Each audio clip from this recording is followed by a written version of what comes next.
नमस्कार मित्रांनो, आपल्या चॅनेलवर तुमचं स्वागत आहे. शासन निर्णय आणि शासकीय योजना माहिती.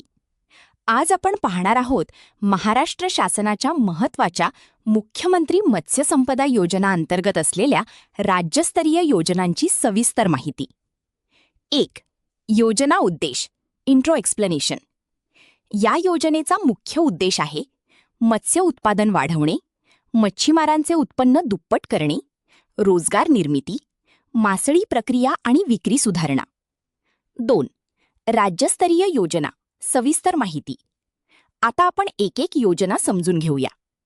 1. प्रशिक्षण केंद्र स्थापना. प्रकल्प खर्च 15 कोटी रुपये. अनुदान 100%. या योजनेत पुणे आणि नागपूर येथे आधुनिक प्रशिक्षण केंद्र उभारले जातील. यामुळे तरुणांना मत्स्य व्यवसायाचे प्रशिक्षण मिळेल. 2. आंतरराज्य अभ्यास दौरा. खर्च 2.5 लाख रुपये प्रति दौरा. अनुदान 100%. मच्छीमारांना इतर राज्यातील आधुनिक तंत्रज्ञान पाहण्यासाठी अभ्यास दौरे आयोजित केले जातील. 3. पाजळकात येथे मत्स्य बाजार फिश मार्केट.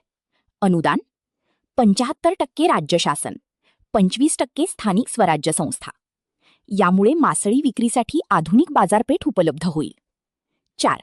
कोळंबी संवर्धन सुपर इंटेन्सिव्ह मेथड. प्रकल्प खर्च 250 लाख रुपये. अनुदान 30%.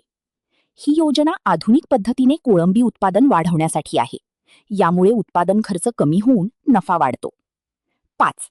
समुद्री शैवाळ बीज केंद्र ब्रूड बँक. प्रकल्प खर्च 100 लाख रुपये. अनुदान 100%. समुद्री शैवाळ उत्पादनासाठी बीज केंद्र उभारले जातील, ज्यामुळे नवीन रोजगार निर्माण होतील. 6. मासळी उतरवण्याचे केंद्र बंदरे व जेट्टी दुरुस्ती. प्रकल्प खर्च 1200 लाख रुपये. अनुदान 100%. मासळी उतरवण्यासाठी आवश्यक सुविधा जसे जेट्टी, बंदरे, लिलाव केंद्र यांची दुरुस्ती आणि विकास केला जाईल. 3. महत्त्वाचे फायदे. या सर्व योजनांमुळे मत्स्य उत्पादनात वाढ, रोजगार निर्मिती, निर्यात वाढ, मच्छीमारांचे उत्पन्न वाढ. 4. निष्कर्ष कन्क्लुजन. मित्रांनो, ही मुख्यमंत्री मत्स्य संपदा योजना ही महाराष्ट्रातील मच्छीमारांसाठी एक मोठी संधी आहे. जर तुम्ही मत्स्य व्यवसायात असाल किंवा सुरू करायचा विचार करत असाल तर या योजनांचा जरूर फायदा घ्या. Call to action. व्हिडिओ आवडला असेल तर लाईक करा आणि अशाच सरकारी योजनांची माहिती मिळवण्यासाठी चॅनेल सबस्क्राईब